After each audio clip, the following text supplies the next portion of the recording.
Bismillahirrahmanirrahim. Assalamualaikum warahmatullahi wabarakatuh. Innal hamdalillah nahmaduhu wa nasta'inuhu wa nastahdihi wa nastaghfiruh wa na'udzu billahi min shururi anfusina wa sayyiati a'malina. Man yahdihillahu fala mudilla lahu wa man yudlilhu fala hadiya lahu.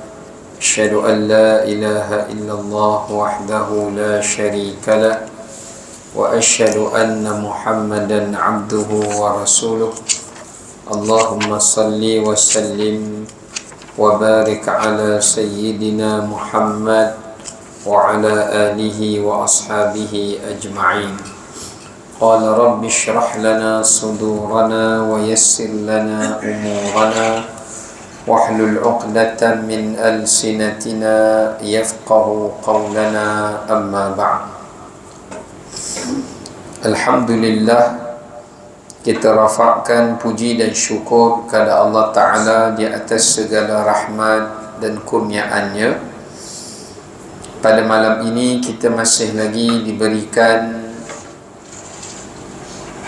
hidayah dan inayah daripada Allah Subhanahu wa Ta'ala untuk dapat bersama-sama kita berpeluang menunaikan ibadah salat fardu maghrib berjemaah, dan seterusnya kita diberikan peluang dan kelapangan untuk dapat kita berada dalam pengajian kuliah ilmu pada malam ini, untuk kuliah sambungan kita sesudah kita menjalani bulan Ramadan dan juga Syawal.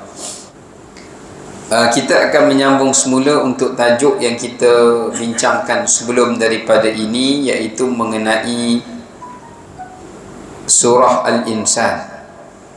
Baik, kita akan bacakan pada ayat yang ke-14 ya. Ayat yang ke-14 sehinggalah ayat 18. A'udzu billahi minasy syaithanir rajim. Bismillahirrahmanirrahim. Wadaniyatan 'alaihim dhilaluha wa dhullilat qutufuha tadlila wa yutafu 'alaihim bi'aniyatin min fiddatin wa akwabin kanat qawarira min fiddatin qaddaruha taqdira wa yusqawna fiha ka'san kana mizajuha zanjabila عينا فيها تسمى سلسبيلا.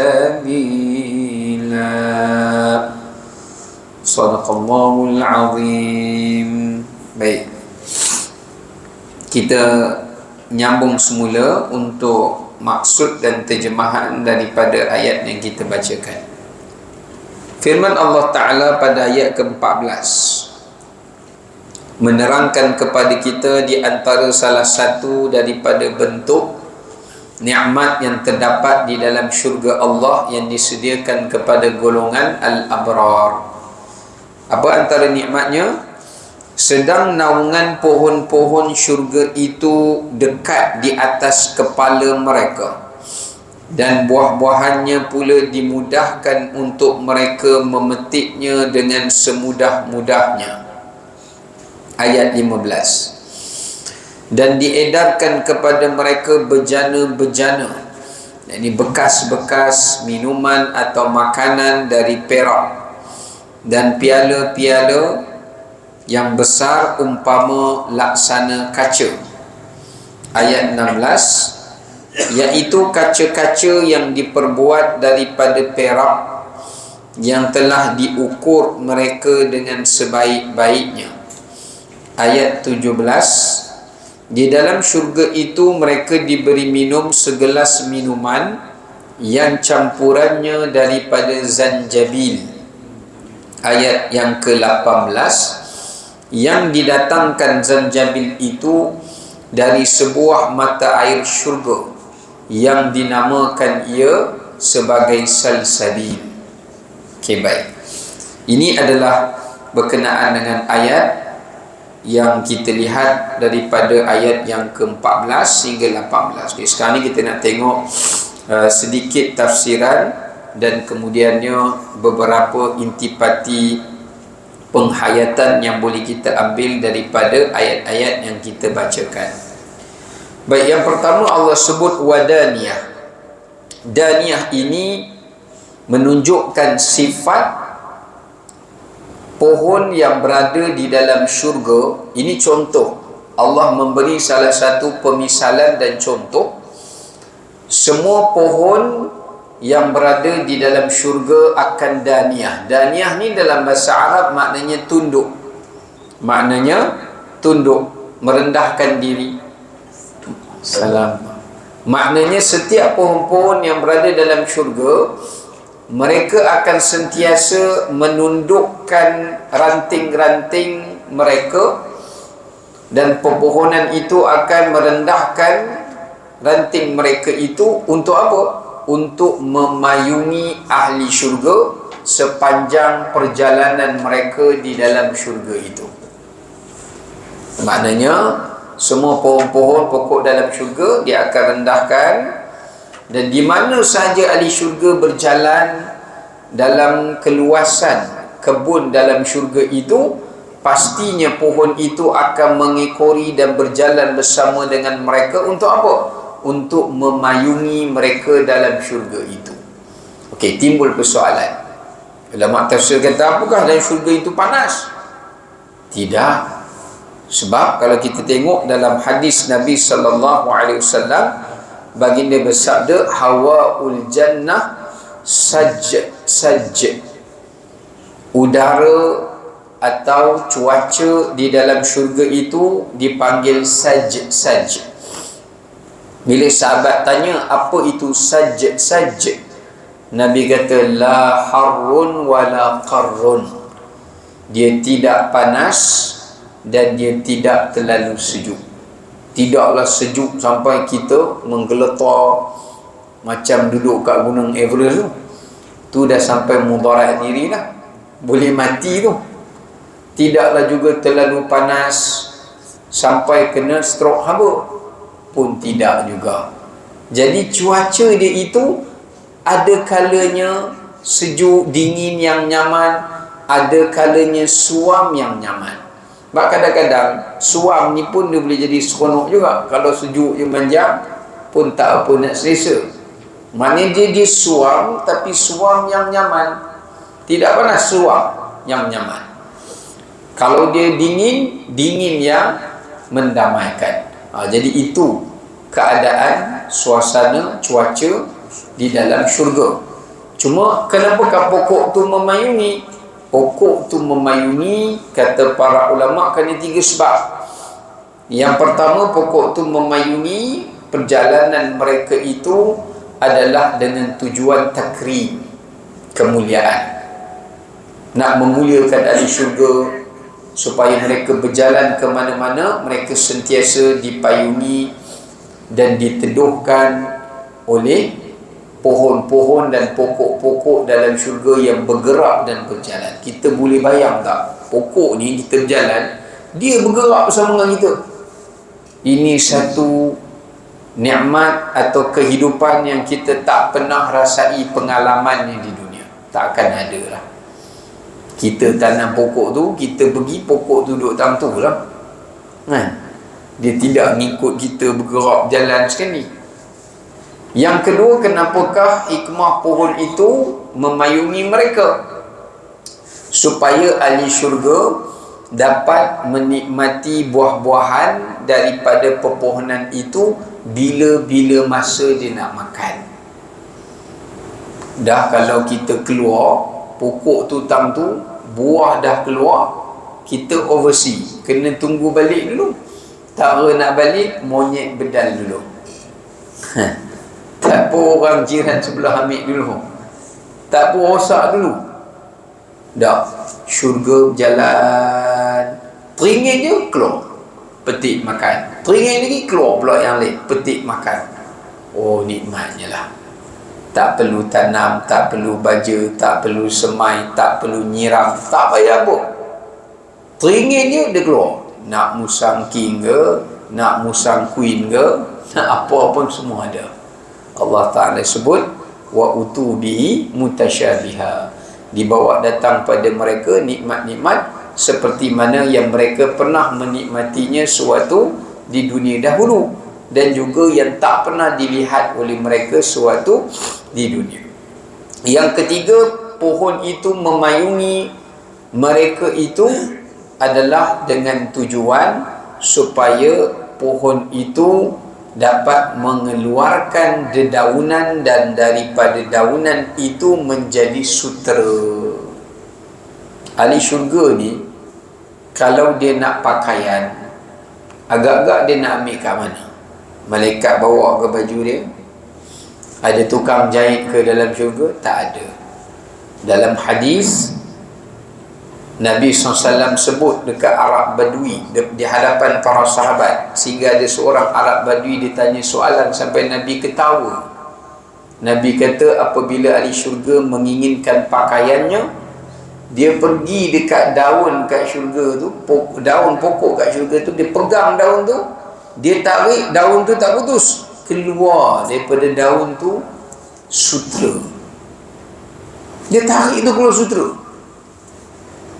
Keluar saja sutera, terus dah siap dalam keadaan sudah ditenun, terus pakai.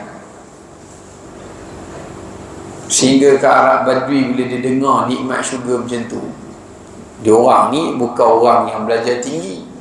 Dia kata, ya Rasulullah, apakah lepas ditarik keluar sutera itu perlu untuk kita menenunnya atau menjahitnya? Apakah ada tukang jahit dalam syurga? Nabi gelar. Pasal dia tak payah apa dah. Tuan-tuan tarik ni, dia exactly ikut shape badan kita. Tak ada nak pergi altar ke, sat pergi hantar tailor kau ni salah, pergi tukar kain lah, apalah. Tak ada. Nak kena banyak deposit dulu, lepas tu tunggu pula. Tak ada. Tarik terus awak, mengikut keinginan bagaimana bentuk, rupa ataupun design pakaian itu. Itu hebat. Jadi dia nak ambil pakaian bila-bila masuk, anytime pun dia boleh ambil. Itulah nikmat yang tidak akan sama sekali didapatkan di dalam di dunia ini. Habis itu pakaian yang dia sudah pakai, ditanggalkan, dipakai oleh pelayan-pelayan syurga. Lepas tu dia pergi ambil pula baju baru. Sehingga kan riwayat daripada sebahagian tabi'in mengatakan, yang mereka menukilkan ia daripada sebahagian sahabat, mengatakan setiap satu masa, maknanya pagi hingga petang, ahli syurga menyibukkan diri dengan menyalin pakaian mereka lebih daripada 70,000 helai. Agak-agak baju apa tak nak pakai? Duduk saat tukar, saat pergi berjalan, pergi ambil belit tukar. Tapi kita kena ingat, masa dalam syurga dia tak terikat macam masa di tempat kita. Kita kan terkejar-kejar. Saat pergi petang, saat pergi tak pergi malam, saat pergi. Kita terkejar-kejar, ni relax. Masa tu seolah-olah tak mengganggu kita dan tak mengejar kita. Kat dunia ni masa ni diganggu kita. Siang dan malam sama. Dia sama. Maknanya kita tak terkejar-kejar dengan masa tu. Kita ambil enjoy, pakai jalan-jalan, rasa macam masa tu tak bergerak. Pergi ambil balik pakai jalan-jalan. Macam tu lah. Sebab yang mencipta masa Allah. Allah boleh hentikan masa sebagaimana Allah boleh mempercepatkan masa. Seperti mana berlaku di zaman Dajjal lah, Allah lambatkan masa tu. Baik. Jadi kita tengok dekat sini, di sini menunjukkan pada kita yang pertama nikmat kemuliaan.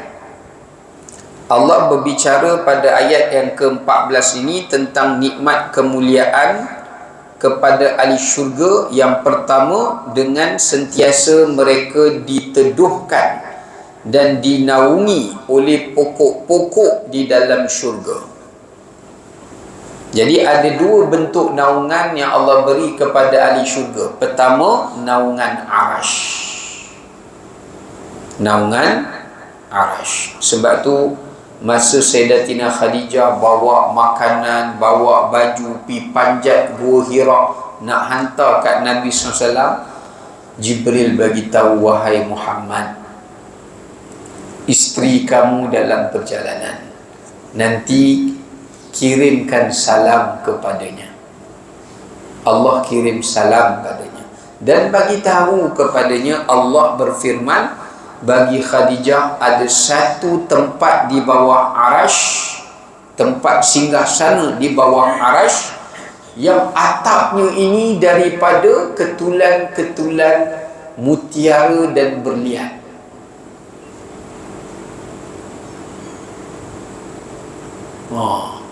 Tidak ada siapa yang dapat memasukinya melainkan Khadijah. Maknanya yang pertama, ahli syurga ni kalau duduk dalam syurga, dia dinaungi oleh arash Allah yang indah. Nombor dua, dinaungi dan dipayungi dengan pokok dalam syurga. Dan pokok yang paling besar dalam syurga namanya pokok Tuba. Ini adalah hadis Nabi sebut, kalau kamu menunggang tunggangan, kamu berjalan sejauh 100 tahun perjalanan pun, kamu belum melepasi bayang-bayangannya. Wah, punya besar pokok tu, ya, pokok Tuba. Ini nikmat kemuliaan yang Allah bagi kepada ahli syurga. Yang kedua, ayat ini juga menunjukkan kepada kita bahawasanya Allah Ta'ala memberikan nikmat kemudahan. Tadi nikmat kemuliaan, ni nikmat kemudahan, sehingga kan ahli syurga tidak perlu berpenat-penat untuk mendapatkan dan mengecapi nikmat yang mereka kendaki. Semua everything simple, bukan simple, mudah dan cepat. Ini memang kalah kedai mamak. Tak boleh. Kalau dia punya servis dia tu, tahap dia tu tak boleh nak bagi rank sebab terlalu tinggi. Sebab itu ulama kata, contoh kemudahan yang Allah bagi pada mereka, nikmat tu akan tersedia kepada mereka dengan beberapa cara. Yang pertama, kata-kata. Katakan sebagian doa yang kita tutupi doa kita, subhanakallahumma wa tahiyyatuhum fiha salam wa akhiru da'wana alhamdulillahi rabbil alamin. Itu sebenarnya ucapan ahli syurga. Dalam surah Yunus Allah Ta'ala sebut, bila mereka teringin sesuatu daripada nikmat syurga, mereka akan kata subhanallah. Terus malaikat respon, assalamualaikum wahai ahli syurga. Malaikat respon je, maknanya malaikat ambil order tu dengan cara bagi salam. Kita pun jawab waalaikumsalam, pun siaplah. Barulah mereka kata alhamdulillah rabbil alamin. Agak-agak order apa yang sekadar boleh siap dengan bagi salam. Assalamualaikum ni, wassalam. Ada lah. Itu mana-mana tempat tak boleh bagilah. Order dengan perkataan. Ya, kita puji Allah. Setiap kali kita puji Allah, nikmat tu akan hadir, nikmat tu akan datang. Yang kedua, Allah mempermudahkan bagi mereka menikmati semua nikmat dalam syurga itu adalah dalam bentuk dilayan. Maknanya pelayan-pelayan syurga bawa datang. Kita tak baik gerak mana, dia datang. Bawa datang kita. Air, makan, semua everything dia buat. Kita panggil waiter lah. Waiter dalam syurga. Ya. Tak payah. Aneh. kadang tak dengar apa tu, punya susah kan. Ini dah ya, kita teringin saja terus datang. Bahkan Allah kata dalam Quran, yatufu alaihim wildan, pelayan tu sentiasa mengelilingi kita. Maknanya ke mana kita pergi, dia ada, dia sentiasa bersedia nak bagi servis ya. Dan yang ketiga, Allah mudahkan nikmat kepada ahli syurga itu adalah dengan nikmat tu datang kepada mereka. Tadi pelayan bawa, yang ni nikmat tu sendiri datang tunduk kepada mereka. Tadlil ni daripada perkataan zalul, maknanya dia datang tunduk dan siap. Seperti mana Allah kata walahmi tayrin mimma yashtahun dalam surah Waqi'ah. Mereka tengok burung dalam syurga sedang terbang, cantik burung ni, yashtahun, teringin nak makan. Terus burung tu siap, jatuh atas depan dia, ready masak. Simple. Tengok benda tu, teringin lah, ingat lama tak makan masakan ni, depan mata lah, siap kambing kulit, makan. Dengan semudah itu benda tu datang, tak perlu dia pergi ke untuk mendapatkannya. Ini memang dalam syurga kita tak akan peroleh iman. Kita nak minum pun kena buka, tuang. Kalau syurga tadi tu, tengok je botol tu ada air. Itu luar biasa lah ya. Baik, kemudian Allah lanjutkan pada ayat ke-15. Allah kata apa lagi? Wa yutafu alaihim bi aniyah. Allah kata, tafa ni maknanya tawaf, maknanya sentiasa dikelilingi ya, dikelilingi ya, sentiasa ada minuman-minuman itu yang berada di samping mereka ya. Apa dia yang Allah sediakan untuk mereka? Aniyah. Aniyah ni bekas minuman, yang ada dua jenis bekas minuman. Sebenarnya kalau kita tengok dalam di dalam Quran, bekas minuman di dalam syurga ni ada banyak ya. Bekas minuman dalam syurga ni dia ada banyak jenis. Kalau kita tengok, semua jenis-jenis ni merujuk kepada minuman yang khusus, punyanya, partikularnya dalam syurga ni. Contoh, nak minum air telaga ada bekas dia, nak minum arak ada gelasnya, nak minum mata air, nak minum air susu, nak minum air madu, semua ada bekas-bekasnya yang tersendiri. Sebahagiannya Allah cerita dalam Quran, sebahagiannya tak diceritakan. Contoh kita tengok dalam Quran, Allah Ta'ala sebut perkataan aniyah, ada Allah sebut perkataan akwab atau kub, ada Allah Ta'ala sebut ka'sin, ada Allah Ta'ala sebut qudur ya. Jadi ada banyak perkataan-perkataan ini menunjukkan bekas yang berbeza-beza. Maka kat sini Allah kata, dalam ayat ke-15 ni Allah cerita tentang golongan orang yang rendah sedikit martabat dia. Contohnya Allah kata apa? Mereka itu sentiasa dikelilingi oleh bekas-bekas daripada perak, bekas-bekas daripada perak. Berbeza dengan golongan al-muqarrabun. Kalau golongan al-muqarrabun, kita tengok dalam Quran, Allah Ta'ala sebut bekas minuman mereka adalah daripada emas. So dalam syurga kena tengok juga grade kita. Grade tinggi, jusa turus, dapatlah special. Grade rendah, pakailah mana yang ada lah. Tapi walaupun rendah pun mahal lah ya. Di mana Allah Subhanahu wa ta'ala sebut di dalam ayat Al-Quranul Karim, Misalnya kalau kita tengok dalam firman Allah Azza wa Jalla, Allah Ta'ala sebut apabila mereka itu minum daripada bekas daripada emas, ya, Allah kata apa? Asawira min zahab. Mereka akan menikmati minuman dan juga rantai-rantai yang daripada emas sebagai perhiasan kepada mereka, ya, sebagai perhiasan kepada mereka. Baik. Dalam ayat yang lain Allah sebut yuta' dan surah Zukhruf, yutafu alaihim bisihafin min zahab, akan dikelilingi mereka itu sentiasa bekas-bekas daripada emas. Tapi dalam ayat ni Allah sebut bekas-bekas daripada perak. Dekat sini menunjukkan pada kita di dunia Allah Ta'ala mengharamkan kita daripada minum ataupun makan daripada bekas emas dan perak. Tapi dalam syurga Allah Ta'ala menjadikan kesemuanya daripada emas dan perak. Kesemuanya.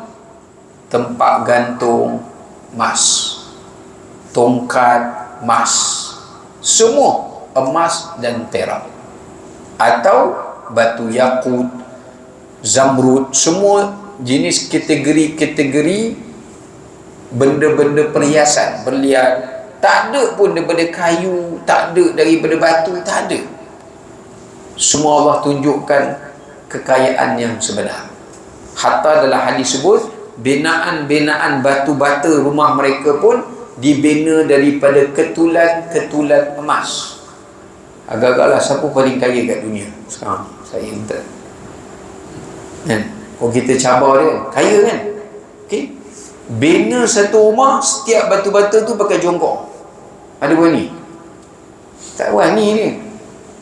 Kalau buat satu banglo semuanya jongkong, tak jongkong, susun jongkong, bogam, gam bagi melekat ni. Oh, berapa banyak duit dia nak kena pakai. Dia pun tak tahan lah. Kalau dah satu banglo tu dah berapa jongkong nak kena ambil duit, kan? Itu baru kaya. Kalau takak pakai batu-bata buat besar, kaya pun, kan? Tak kaya lah. Allah kata ni syurga semua solid daripada emas, solid daripada belian. Ni baru betul kaya. Itulah nikmat yang Allah bagi. Kat dunia ni kita pakai batu lah. Batu pun boleh pilih, hak murah sikit, hak merah, batu tanah ke batu pasir kan, boleh pilih. Kalau nak kos rendah lagi, pilih yang besar tu, yang ringan tu, batu apung tu, kan. Jadi macam-macam lah kan, boleh pilih lah. Baik. Okey, kita balik. Allah Ta'ala sebut yang kedua, wa aqwa, dan diberikan pada mereka. Aniyah ni biasanya dia merujuk kepada bekas minum yang orang kata apa, ada satu tangkal, macam ni, tapi dia besar, dari satu tangkal macam jam. Kalau aqua, dia ada dua tangkal, jenis kita genggam macam piala ni minum. Di sini macam tu aqua, ya.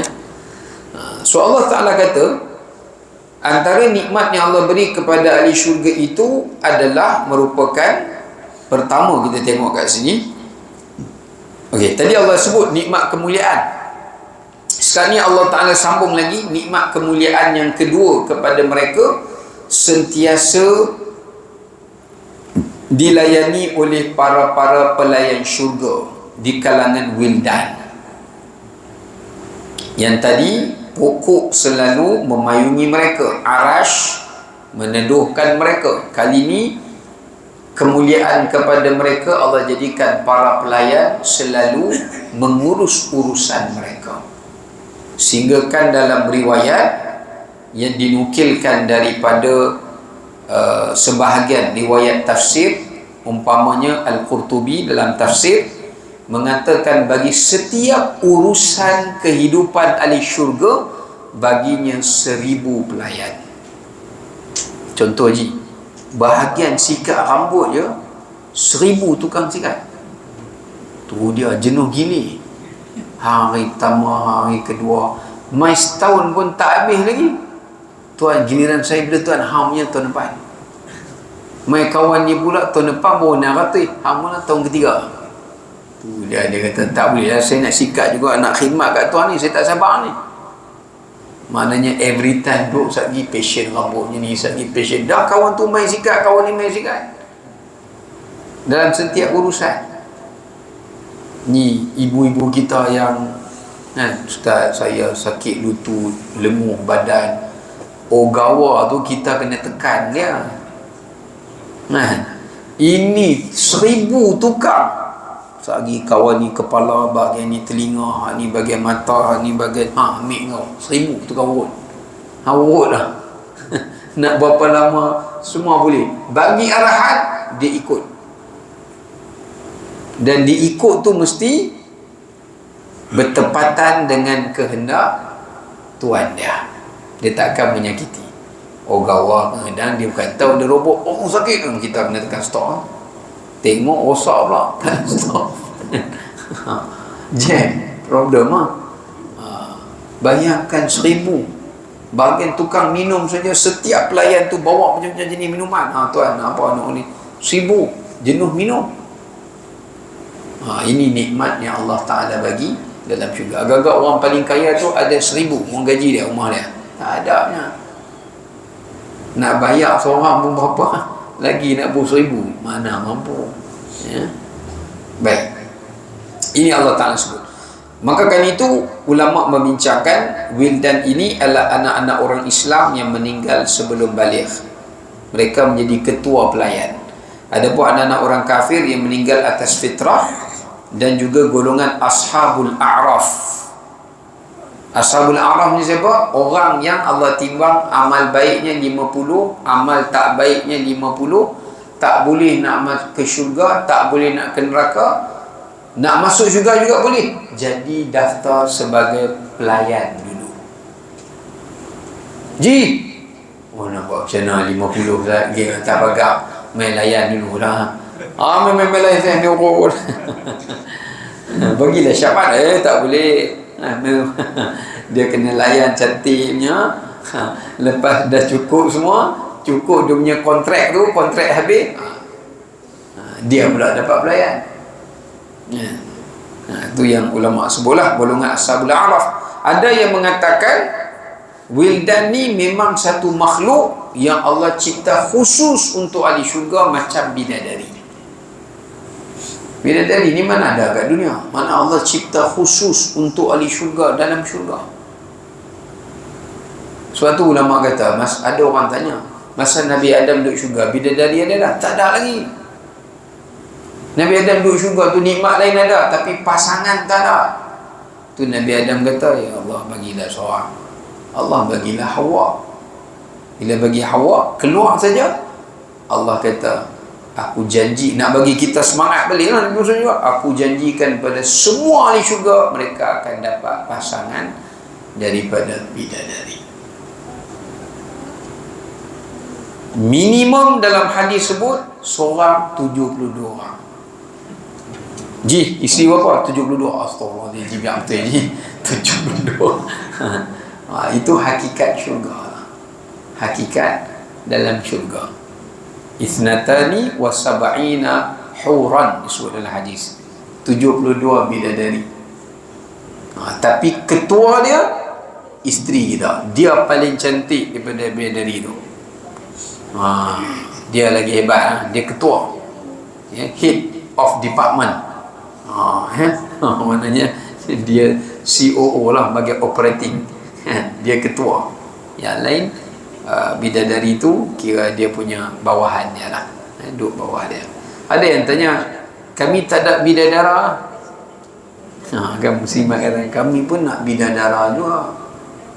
Tak mau suami lama dah tengok dah, kata bosan.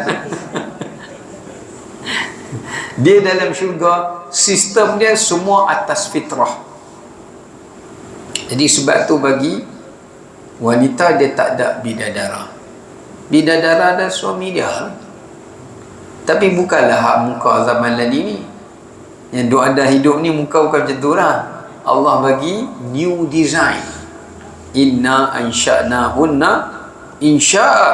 kami ciptakan mereka dengan ciptaan yang baru. Bukannya orang kata apa, tukar design, tak, baru terus. Muka lain, mata lain, hidung lain, semua lain. Habis tu kalau semua lain, nak kenal macam mana Ustaz? Ni siapa ni? Lah, suami hang lah. Awak muka lain. Scammer ke? Dah. Dia tak ada macam tu.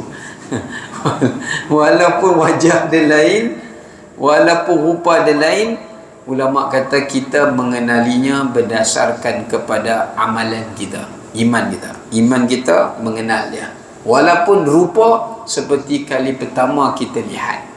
Sebab apa Allah buat macam tu? Ulama sebut antara hikmahnya nak bagi kita bercinta semula.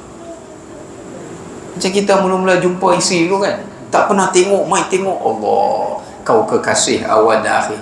Dah 20 tahun jumpa, tak ada. Kekasih nombor berapa, tak tahu lah. So bila kita kali pertama tengok, rasa cinta, ish, segak ni, tak pernah tengok ni. Siapa ni? Saya lah ketua. Suami abang, isteri abang tu, ish, lain lah. Memang lain, kita akan duduk dalam syurga ni. Abang pun lain lah ni. Itu tujuan dia, ya. Baik. Kemudian tu nikmat kemuliaan. Yang seterusnya Allah Ta'ala sebut kat sini, Allah mengurniakan pada mereka nikmat perhiasan. Selain pada nikmat kemuliaan, nikmat kemudahan, nikmat perhiasan. Nikmat perhiasan yang Allah berikan pada mereka. Maknanya ahli syurga ni, hidup mereka dalam syurga semuanya perhiasan dan kemegahan. Mereka sentiasa hidup dalam bermegah-megah. Masa tu tak berdosa lah. Kat dunia Allah larang, alhaakumut takatsur, tak boleh pakai ni siapa? Nak show off. Bawa handphone jatuh. Oh, minta maaf. Uish, phone baru je. Allah, bukan nak tunjuk, hang pergi tengok. Sebenarnya memang dah rancang lah pun. Baik. Bermegah-megah. Tapi ni syurga dia bermegah-megah.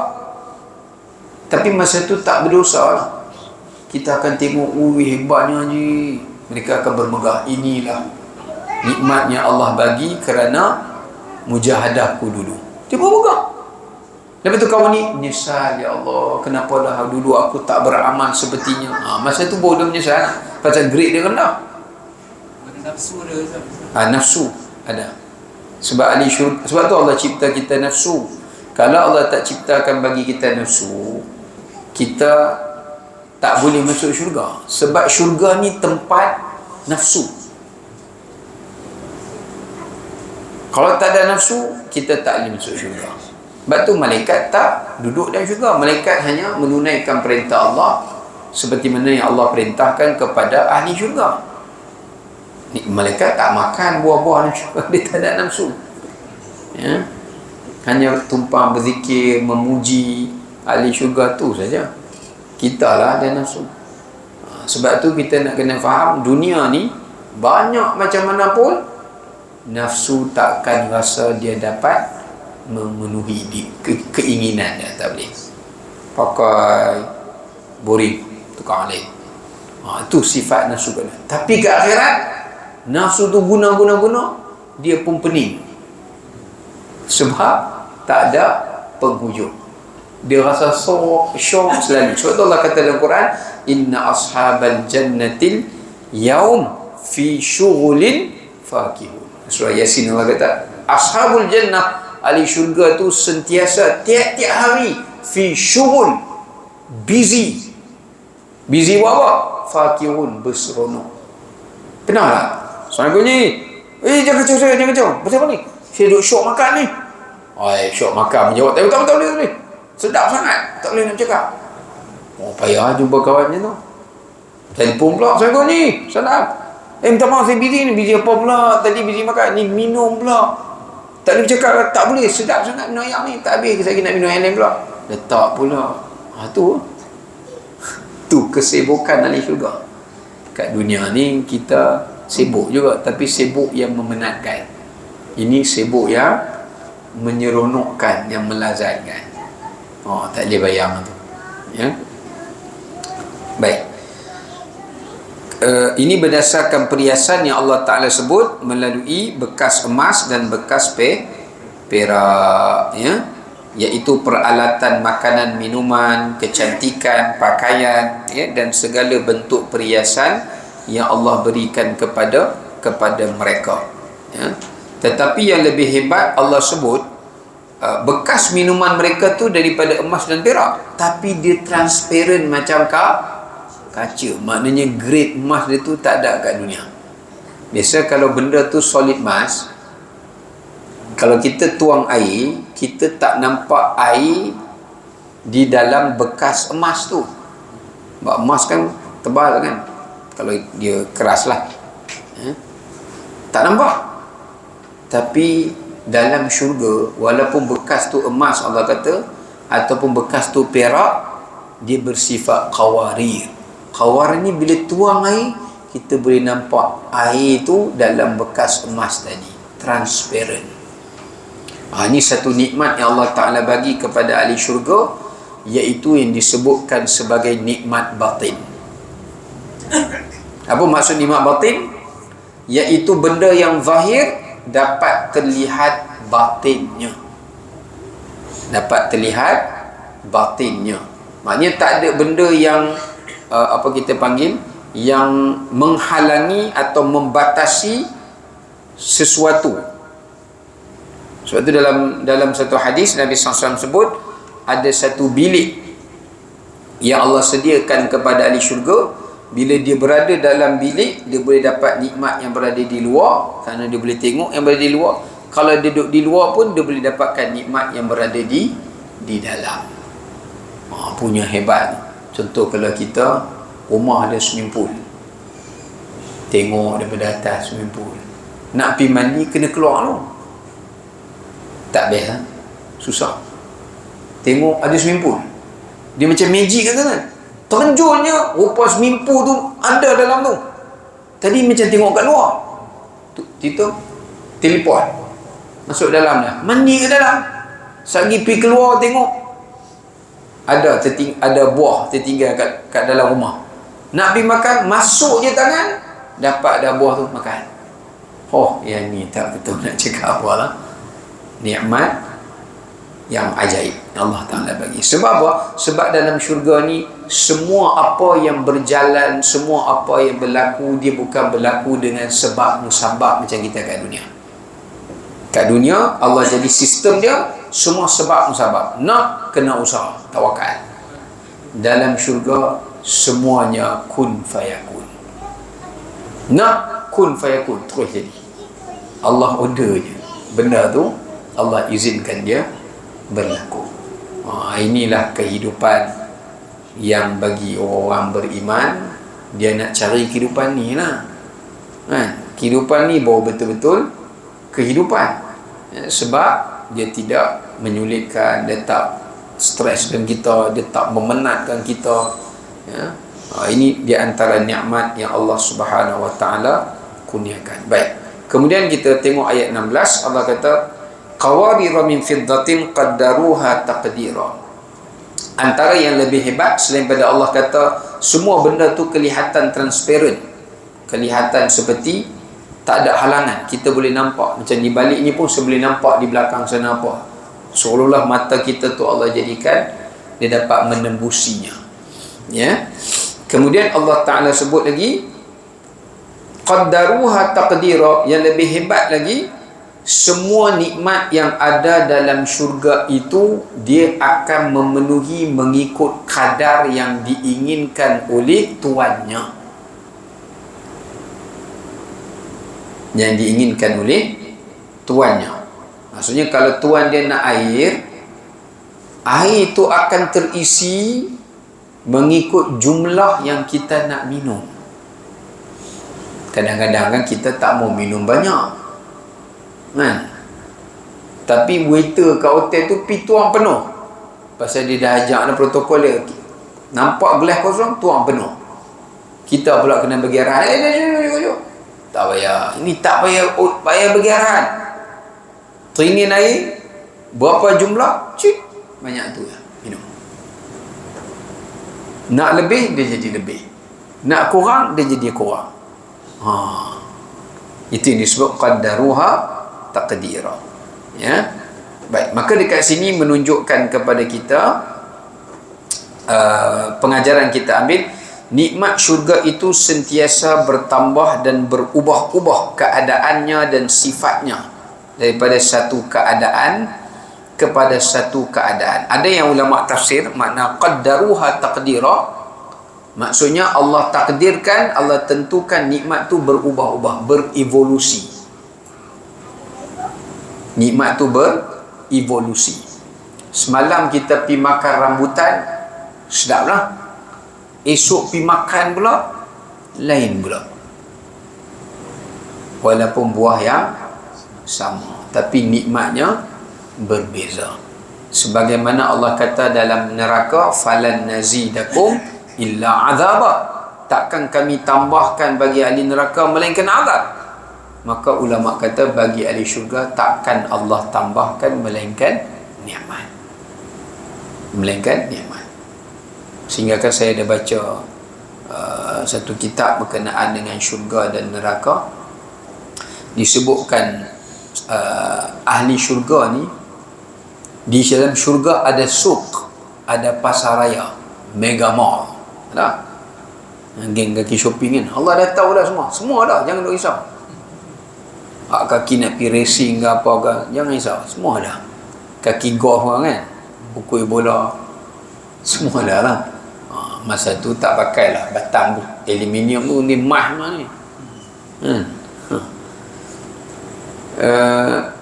Ada pasar di dalam syurga, dan dalam hadis Nabi kata setiap hari Jumaat ahli syurga akan pergi ke pasar tu. Hikmahnya, masa dekat dunia Allah haramkan kita pergi berjual beli masa hari Jumaat, masa sembahyang Jumaat. Tapi dalam syurga Allah jadikan hari lain pun boleh pergi pasar tu, tapi ni dia punya grand punya tu, pasar paling besar tu boleh pergi Jumaat lah. Sehingga kan dalam hadis Nabi sebut, bila isteri mereka pergi, dalam hadis pun Nabi sebut perempuan pergi. Memang tahu lah perempuan lah suka shopping. Laki work, isteri shop, workshop. Jadi isteri mereka pergi ke pasar. Bila mereka balik, Allah hantarkan satu angin, sebut dalam hadis rih tayyibah, angin yang bersih dan wangi, kena muka isteri kita, balik-balik rumah lagi segar. Hai, awak muka hang jadi bersinar ni. Rupanya setiap kali pergi pasar, balik lagi cantik, pergi pasar, balik lagi cantik. Lah ni kalau isi kita pergi pasar, balik kita pening pala, sebab kad kredit bertambah hutang. Dia cantik, kita tak cantik, akaun jadi tak cantik. Tu cerita dunia, ni cerita akhirat ni. Syurga Allah Ta'ala disebut macam tu. Wajah mereka Allah ubah, pakaian mereka jadi lagi elok, semua. Ya, ini antara nikmat yang Allah Ta'ala bagi. Dia sentiasa berubah sifatnya dan keadaan dan keindahan dan kecantikannya. Kemudian yang kedua, pengajaran pada ayat 16 ni, kesempurnaan nikmat dan kepuasan ahli syurga serta keredaannya. Maknanya ayat ni Allah nak cerita ahli syurga ni, mereka akan sentiasa puas dan reda dengan semua nikmat yang mereka kecapi, walaupun mereka berada di syurga yang bawah. Bukan berarti duduk syurga bawah dia komplain, dah lah, dia tak komplain. Cuma bila dia tengok ada orang dapat lebih, dia rasa rugi, menyesal kerana dia tidak melebihkan amalannya dulu sewaktu di dunia. Tu saja. Bukan dia nak komplain nikmat tu, tak. Ya. Baik. Sebab itu ada 4 perkara disebut dekat sini. Pertama, nak menunjukkan nikmat dalam syurga ni sederhana. Dia tak berlebih-lebihan, dia tak membazir, dia tak terlalu berkurang, tak. Sederhana. Berapa yang kita mahu, itu yang kita dapat. Yang kedua, nak menggambarkan redha dan puas. Sebab tu Allah kata dalam Quran, wala sawfa yarda, nescaya bila Allah bagi nikmat syurga pada mereka, mereka akan meredainya. Ya. Yang ketiga, sentiasa mencukupi dan tidak terputus. Dan yang keempat, maknanya mereka selalu disibukkan dengan nikmat-nikmat itu. Nikmat tu banyak sampai mereka menjadi sibuk. Sibuk apa? Sibuk menikmati nikmat-nikmat itu. Bayangkan dalam hadis Nabi sebut, seseorang itu akan diberikan kekuatan makan sebanyak 100 gandaan, mi'atu adha'af, sehingga kan dia akan makan, maknanya dalam hadis Nabi kata dia akan makan seekor unta seorang diri dengan beberapa suapan. Sahabat kata, ya Rasulullah, biar betul? Ya, kerana akan digandakan syahwat atau kekuatan makan kamu 100 kali ganda. Kalau lani pun makan 3 pinggan, main dalam syurga 3 kali 300 ya. Tapi kita jangan pelik, sebab kita dah jadi besar macam Nabi Adam. Takat seekor unta tu tak macam makan paha ayam kan? Takkan nak bagi ikan bilis pula. Ikan bilis pun tak nampak badan besar mana ni. Ni kami bagi menu ikan bilis. Kasyok lah. Sebab tu ada hadis menyebutkan ahli syurga tak makan ikan bilis, mereka makan ikan paus. Lepas tu ada yang berkata, ya Rasulullah, apa makanan pertama diberikan? Ikan paus. Dia jenis 100 kaki kan, 100 meter tu, tu ambil makan, buat grill kan, 3 rasa ke apa makan. Tu je main kat dunia dia makan kecil-kecil kan, kembung lah apa lah. Main kat syurga makan paus ya. Tapi paus dia tak ada rasa macam paus kat dunia ni. Paus dia lain lah rasa dia ya.